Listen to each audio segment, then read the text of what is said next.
Vem cá, eu já falei pra você que o Donald Trump é um cara meio doido? Pois é, o Orange Man, o Homem Laranja, não leva desaforo pra casa e tá com sede de vingança. Essa historinha de papo de golpe de Estado, uma hora ia voltar. Eu já disse pra vocês, uma hora o chicote muda de mão. Agora, o Donald Trump fez uma acusação seríssima. Disse que o presidente esquerdista tentou um golpe de Estado e que quem tem que ir pra cadeia é ele. Vamos falar sobre isso? Teve uma publicação da Tulsi Gabbard, que é a diretora de inteligência nacional, uma das líderes ali da CIA. Diz que tem investigações pesadas da atuação da esquerda e que o presidente esquerdista tem que ir para a cadeia. Vamos falar sobre isso aqui com vocês, tá? Hoje é dia 23, esse é o nosso último editorial do dia. Muito obrigado pela confiança, pela credibilidade, a nossa janta com política agora, né? Outro ponto que a gente vai falar também é do voto do Luiz Fux, que apontou 4 grandes erros, 4 grandes abusos judiciais da decisão do ministro Alexandre de Moraes. E agora, nós estamos falando do integrante da Suprema Corte, de um ministro da Suprema Corte, falando abertamente em abuso de autoridade. Agora, quanto ao Lula, não tem jeito de esconder mais. Dá uma olhada nessa matéria do Poder 360. Lula não esconde mais. É um aspirante a ditador. Pois é, parece que os jornais estão perdendo o amor, estão perdendo aquele carinho exacerbado no Alexandre de Moraes e no Lula. Estão fazendo umas críticas bem pesadas. No Metrópolis, o Magno Malta disse que o Lula já está colocando o seu plano de se perpetuar como um ditador e que ele não quer mais eleições. A gente vai discutir isso aqui com vocês.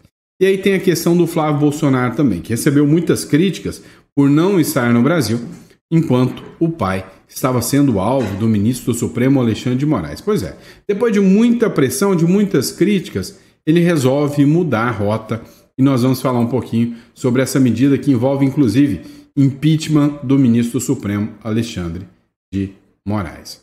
Vamos falar também, né, sobre uma publicação do Mário Sabino. Pois é, olha o título. Você vai ver, assim, você verá, né, o nível da matéria. Trump põe o Brasil no seu lugar. O cãozinho que ladra sem morder. Pois é, o Mário Sabino aqui literalmente descascou os defensores do Lula sobre essa questão do tarifaço. E como o Donald Trump está em voga, está em todas as matérias, pois é, o Donald Trump acusou organizações internacionais de esquerdismo satânico, pois é, e disse que não quer participar mais de uma das organizações ligadas à educação, à Unesco, que é ligada à ONU. Vamos falar sobre isso, foi uma matéria publicada no The New York Post e a gente vai falar sobre isso. E ainda, notícia boa para vocês, ou ruim para vocês, uma notícia para vocês sobre aviões da FAB. Pois é, algo sinistro acontecendo. Vamos entender sobre isso, tá? Então, não esquece, inscreva-se no canal, bora bater nossa meta, pessoal, chegar a 2 milhões de seguidores. Se você busca um canal com credibilidade, acabou de encontrar. Se você acha que a coisa no Brasil está muito maluca, é hora de você pensar em segunda alternativa, tá? Tem que pensar, sim, em ter um plano B. Tem o Paraguai, tem o Uruguai, tem a Europa, tem Estados Unidos. A gente está aqui para te ajudar. Eu recomendo altamente o Uruguai, perdão. Vocês vão entender por quê. É um país com uma solidez muito grande quanto à sua estrutura jurídica, ou seja, uma segurança jurídica muito grande. Tem também a possibilidade de você movimentar contas em dólar. Então, é um país que vale a pena a análise. Bom, vamos discutir sobre isso nesse editorial, tá bom? Vamos para cima. É o seguinte, quantas e quantas vezes eu falei para vocês, olha, gente, o chicote, uma hora, muda de lugar. Não falei isso para vocês? Falei. E vai mudar de lugar sempre. Aqui no Brasil, o que acontece? Organizam um discurso mequetrefe que não convence ninguém de que o Bolsonaro, a não ser que não tenha muito cérebro para usar, de que há um golpe de Estado perpetrado pelo Bolsonaro. Mas até a mídia já entendeu que esse discurso foi longe demais, não dá para levar isso a sério. Agora, eu já disse para vocês uma coisa, mais cedo ou mais tarde, o que acontece? Chicote muda de mão e mudou de mão lá nos Estados Unidos. Eu já falei para vocês que o Brasil é uma cópia mal feita dos Estados Unidos. Tudo quanto é meleca que acontece lá, vem para cá também. Vamos lembrar? Donald Trump se elege presidente da República. Aqui, né, o Trump dos trópicos, como ele é chamado, Bolsonaro, se elege depois. Depois o Trump não consegue se reeleger e cai fora da eleição, né? O Biden ganha dele. Aqui o que acontece? Enfiam o Lula no lugar do Bolsonaro. Depois, perseguem o Donald Trump. Ainda assim, o cara vira presidente da República, depois de um apoio gigantesco, inclusive do Elon Musk. Aqui, o Trump dos trópicos, o Bolsonaro, não tem o apoio do Elon Musk. Tem o apoio do próprio Trump. Ah, detalhe, tem do Elon Musk também. Então, assim, hoje a gente vê como está Bolsonaro sendo perseguido, como se não houvesse amanhã. Amanhã, a gente não sabe se vai estar assim. Quem sabe o Bolsonaro consegue reverter tudo isso aí, não é? Agora, o que aconteceu? Lá teve o Capitólio, aqui o 8 de janeiro. Então é muito parecido. E aí, aqui no Brasil, né, o Bolsonaro é o perseguido da vez. Lá nos Estados Unidos, agora o Trump é o presidente, certo? E aí, o ex-presidente Barack Obama, esquerdista, agora é quem entra na mira do Donald Trump. Você não sabe o que ele está acusando ele? Calma que você vai ver. O governo Trump quer processar o Barack Obama por conspiração traiçoeira. Olha essa palavra, né? Conspiração traiçoeira. O chefe da inteligência, a chefe da inteligência, né, que é a Tulsi Gabbard, né, muito conhecida, ela disse que o ex-presidente norte-americano fabricou provas para afirmar que houve interferência russa nas eleições de 2016. Ou seja, falsificou documentos, teve apoio dos russos, que história é essa? E aí eu te disse que é tudo muito parecido, Estados Unidos e Brasil. Então, o que acontece? Hoje o Bolsonaro é o perseguido, aqui é atrasado, né? Aqui hoje o Bolsonaro é o perseguido. Amanhã, Bolsonaro ou outro de direita pode ser o presidente. E aí é o cara de esquerda, o ex-presidente, é que pode parar na cadeia. Veja isso. Trump diz que Obama cometeu traição e tentou golpe de Estado. Ora. O que acusaram do Trump? O que estão acusando o Bolsonaro? Agora o Trump chega no poder e está acusando a esquerda. Ou seja, como diria o Olavo de Carvalho, ou você os prende pelos crimes que eles cometeram, ou eles vão te prender pelos que você não cometeu. Olha só, o Trump aprendeu a regra do jogo. Que negócio de 4 linhas da Constituição é que nada. Do jeitinho que vocês fizeram comigo, eu vou fazer com vocês. Do jeitinho que estão fazendo com os meus aliados, abre aspas, Bolsonaro, eu vou fazer com vocês. O presidente dos Estados Unidos, Donald Trump, segundo essa matéria do Poder 360, disse nessa terça-feira que o ex-presidente Barack Obama, que é do Partido Democratas, né, cometeu uma traição e orquestrou um golpe de Estado. É, meu amigo. Ao tentar reverter a sua vitória nas eleições de 2016. O Obama foi pego, disse o Donald Trump. A declaração foi dada no Salão Oval da Casa Branca durante um encontro com o presidente das Filipinas, o Ferdinand Marcos Jr. Na ocasião, o Trump foi questionado por jornalistas a respeito do relatório da diretora de inteligência nacional, a Tulsi Gabbard, sobre a conspiração traiçoeira do Barack Obama. E aí, né, o Donald Trump deu uma resposta. Ele falou sobre uma interferência russa ao meu favor. E isso que ele fez foi tirar a credibilidade da eleição americana. Então, ele tem que ser preso. Você está vendo que a vara virou de mão? Agora, o que pode acontecer é o Barack Obama passar por tudo que o Bolsonaro está passando. Golpe de Estado, atentado às eleições e papati, patatá. Pois é. E amanhã, a hora que a direita voltar no poder aqui no Brasil, vai fazer a mesma coisa com o pessoal da esquerda? Não sei se vai, mas sinceramente, devia. Adivinha. E aí, o que não vai faltar é provas e argumentos também. Você quer dar uma olhada nisso aqui?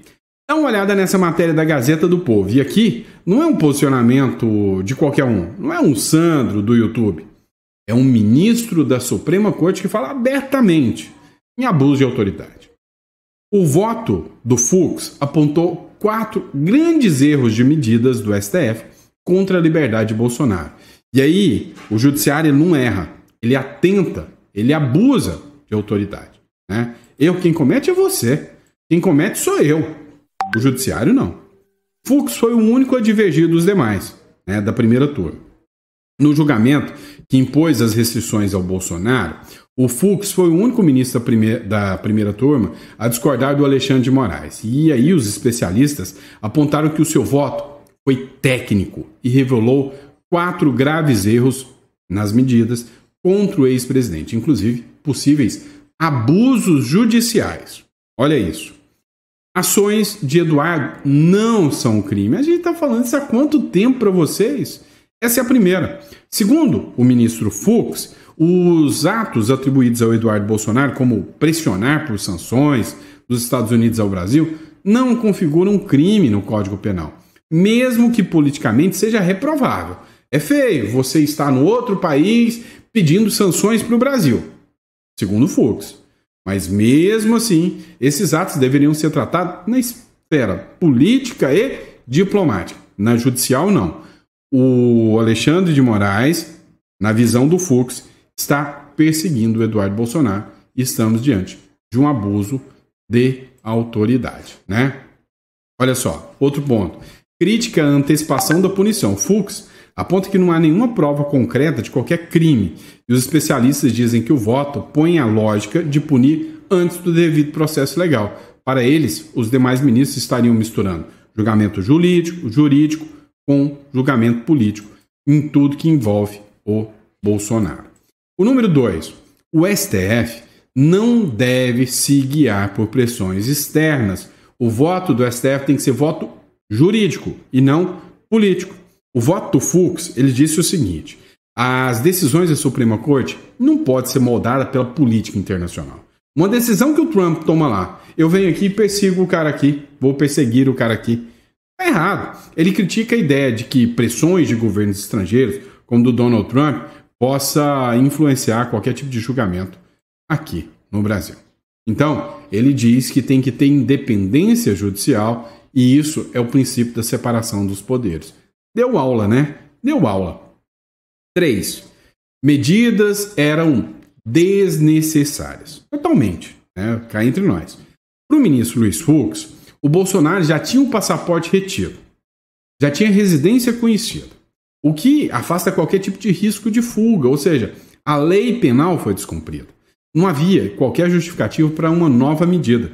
E o ministro critica o uso da cautelar como ferramenta política e não como órgão de proteção judicial legítima, ou seja, está atuando de forma política e legítima.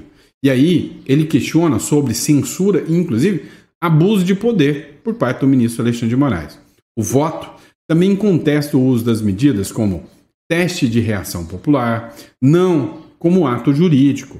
Ele também diz que isso representa um erro gigantesco, um desvio grave do Estado de Direito, o que pode configurar censura e perseguição, abuso de poder. Ainda, crítica de que as restrições violam princípios como o da proporcionalidade. O item número 4. A defesa da liberdade de expressão.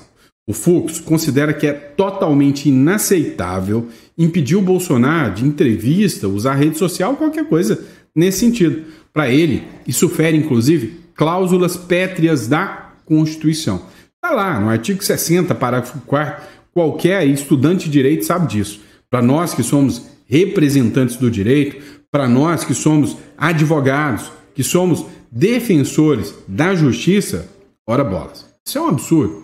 A decisão, segundo os analistas que avaliaram o caso, representa um alerta contra a censura prévia imposta pelo judiciário, segundo o ministro Luiz Fux. Agora, cá entre nós, amanhã ou depois, o Fux permanece na Suprema Corte, entra um novo presidente de direita, nomeia novos ministros, e aí, sabe de uma coisa? O jogo começa tudinho de novo. Contra quem? Contra os esquerdistas. Isso é justiça? Agora, a máscara do Lula caiu e já não tem mais como falar nada. Já era. Dá uma olhada nessa matéria do Poder 360. O Lula não esconde mais nada. É um aspirante a ditador. É um jornal bem conhecido, né? Falando sobre isso. O presidente brasileiro disse que a eleição a cada 4 ou 5 anos não basta mais não para ser uma democracia. E assume uma atitude populista, usando a linguagem da democracia para desmontar a própria democracia por dentro. No dia 21 de julho de 2025, o Lula subiu em um palanque durante um encontro de países latino-americanos comandado pela esquerda e disse que não precisa mais de eleição, que só as eleições de 4 em 4 anos não servem mais. Já acabou qualquer possibilidade de democracia. Quem foi um crítico ferrenho foi o Magno Malta. O jornal Metrópolis fez uma publicação com críticas pesadas, ferrenhas, em relação à atitude do Lula. Da fala absurda dele. Dá uma olhada. Vocês já perceberam isso? Veja essa última do cachaceiro, do insano. Veja essa última dele dizendo, olha, já não dá mais certo esse negócio de eleição de 2 anos, de 5 em 5 anos, que isso não está resolvendo, né? É para a democracia, sabe? Eu acho que é preciso ter um alinhamento nacional, mundial. Mundial é anticristo. E nós já estamos na sala do anticristo. Tem que ter uma regra mundial para ser cumprida e tal. Eu acho que... Então, gente, possivelmente, por dedução, ele está dizendo que nós não teremos eleição em 26 e que ele vai se perpetuar como um ditador. É isso que acontece nos países totalitários. É isso que acontece na Nicarágua, é isso que acontece na Venezuela, em Cuba, na China, onde o partido é forte. Então você já... Veja que ele já começa com críticas, né? Chamando o Lula de cachaceiro e insano. É o nível, né, do tratamento que é dado ao Lula. Abre aspas, nós já estamos na antessala do anticristo, possivelmente por dedução. O que ele, Lula, está dizendo é que não teremos eleições em 2026 e que ele vai se perpetuar no poder como ditador. É isso que acontece nos países totalitários, na Nicarágua, na Venezuela, em Cuba e na China. Pois é. E aí, você acha que o Magno Malta está delirando? Ou você concorda que a hipótese disso acontecer, ainda mais que você acabou de ver a matéria do Poder 360, é perigosa? Coloca no comentário, quero saber sua opinião. Vamos lá, pessoal. Vamos falar agora do Flávio Bolsonaro. Pensa num menino que tomou peia nos representantes da direita, mas levou crítica, mas muita crítica, por ter ido para Portugal, enquanto o pai aqui era alvo de medidas do ministro Alexandre de Moraes. Há quem diga que o Flávio Bolsonaro chega a receber alguma informação privilegiada de algum amigo da Polícia Federal. Nós vamos agir contra seu pai. E ele, dá linha. Isso é uma balela, tá? Porque, segundo ele demonstrou, a passagem já estava comprada há muito tempo, né? E aí não dá para você comprar uma passagem prevendo que isso vai acontecer. Agora, que ele recebeu crítica, recebe, porque foi a segunda vez que isso aconteceu. Olha, críticas por ele estar fora enquanto o pai está aqui sendo sancionado, eu até me calo, não tenho o que falar sobre isso, né? Ou seja, não dá para você simplesmente falar, você tem que ficar aí de guarda-costas 24 horas por dia na cola do seu pai. Não dá. Agora, eu concordo com algumas críticas. E se eu tiver errado, você pode, puxa aí minha orelha. A minha crítica, eu concordo, tá? Que eu concordo, a crítica que eu concordo. Que assim que ele soube que o que estava acontecendo com o pai, ele como senador da República, tinha que dar a linha de Portugal na hora. Não tinha que esperar férias terminar só em agosto para voltar aqui. Ele recebe o dinheiro público, ele se diz um defensor da liberdade, e o pai dele sofrendo uma dessa, e ele fica por lá. Aí eu concordo com essa crítica, tá? A não ser que ele realmente fosse fazer igual o próprio Eduardo Bolsonaro. Ficar lá na Europa, fazer denúncias contra o pai, contra os abusos contra o pai, e ficar por lá. Mas se não é o caso, ele tinha que ter voltado. E aí, com o Bolsonaro sob pressão, o Flávio Bolsonaro cancelou as férias e voltou ao Brasil. Com críticas, né? Disseram, olha, atrasou demais, devia ter esperado aí, esperado nada, comprado um voo de volta e vindo para o Brasil para dar aí suporte ao pai. Quem estava do lado do pai aqui, que sobrou do lado do pai, foi o Jair Renan lá. Só que aí ele tentou redimir, né? Matéria também do Metrópolis, publicada há 2 horas agora. O Flávio Bolsonaro volta ao Brasil, mas para protocolar um novo pedido de impeachment do Alexandre de Moraes. Segundo o jornal Metrópolis, o Flávio Bolsonaro protocolou, quarta-feira, um novo pedido, feito de forma remota, tá? Um novo pedido de impeachment contra o ministro Supremo, Alexandre de Moraes, no Senado.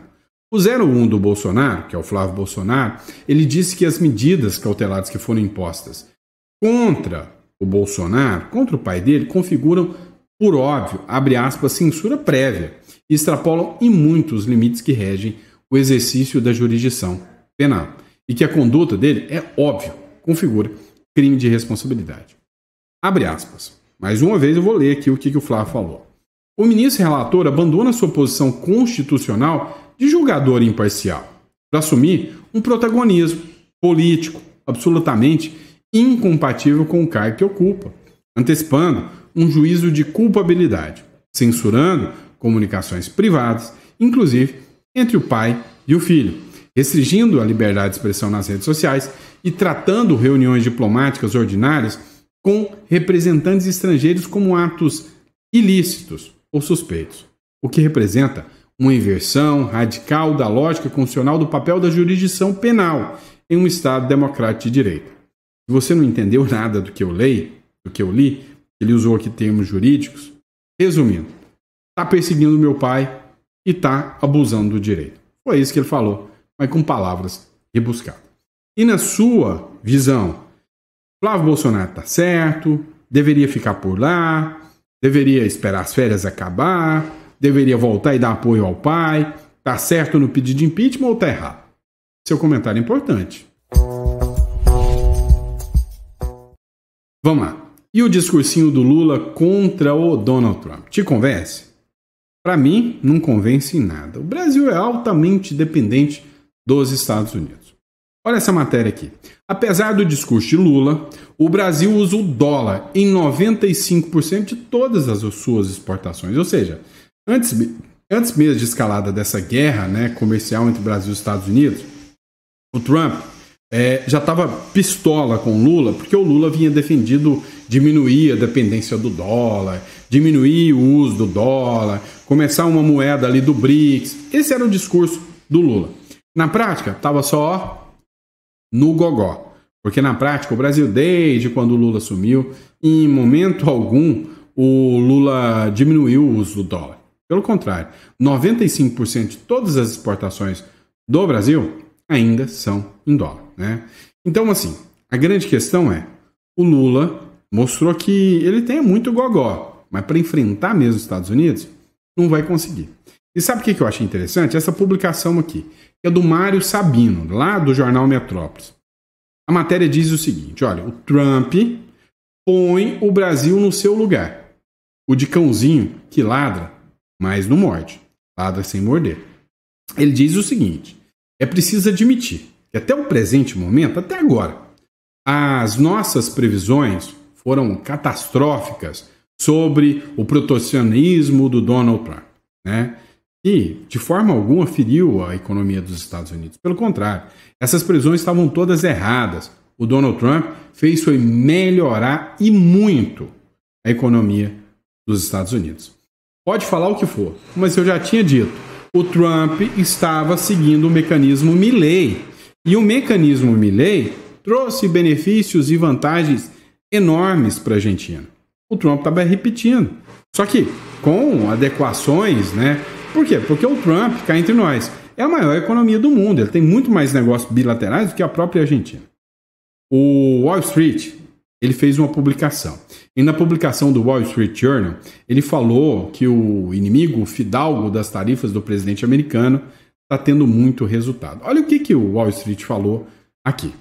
Quando o presidente Trump impôs tarifas às nações de todo o mundo na primavera passada, muitos economistas temiam que o assunto dos preços e dos cortes das despesas poderiam paralisar a economia. A confiança dos consumidores caiu. O índice acionário S&P Morgan, 500, desceu 19% entre fevereiro e abril. O mundo prendeu a respiração à espera do colapso. Mas isso não aconteceu.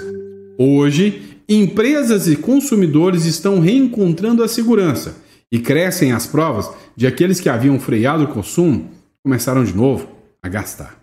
O mercado acionário está atingindo níveis recordes.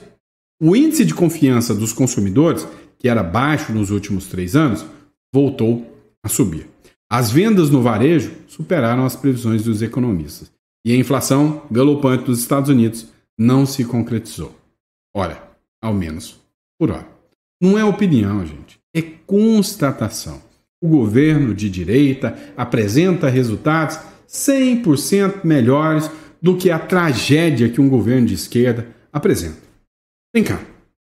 A previsão que eu fiz, tá? E aí, Sandro, você é economista? Não, eu não sou economista. Eu sou advogado, sou formado em Direito. Minha especialidade é tributário, tá? Sou especialista em Direito Tributário.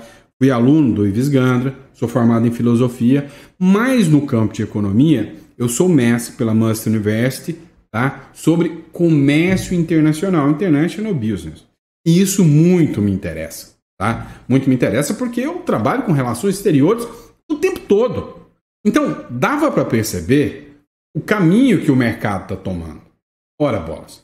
Eu avisei que a economia americana não ia ficar ruim com Donald Trump. Isso era conversa fiada, né? E aí, o próprio Mário Sabino aqui fala, isso não é opinião não, isso é constatação. O governo de Donald Trump é um sucesso econômico. Eu vou ler para vocês. Não é opinião, é constatação. O governo de Donald Trump é um sucesso econômico. E não adianta o Brasil achar que com esse êxito ele amolecerá conosco, sem que tenhamos de nos dobrar à força dos Estados Unidos.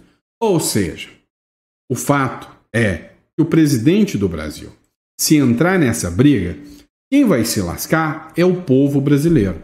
E aí, a gente precisa compartilhar esse vídeo, passar essa informação para maiores pessoas, e tem gente achando que a culpa do tarifaço do Trump é do Bolsonaro. Todo mundo sabe que não é.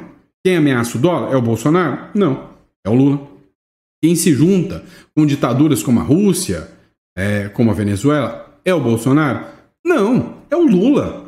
Então, meu amigo, o grande problema do Brasil não é Bolsonaro, é Lula.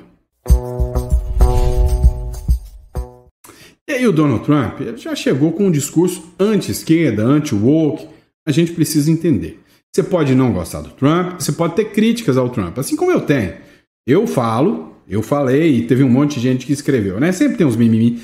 Ai, desinscrevendo do canal, saindo do canal. Mas eu falei, vou repetir. Mesmo que você não goste, e saia do canal. Eu não tô aqui pra agradar só para ter seu like. Eu tô aqui para falar a verdade. Eu acho que o Donald Trump fez uma grande meleca. Ele errou. Errou em pôr tarifas de 50% no Brasil, falando que a culpa era do Bolsonaro.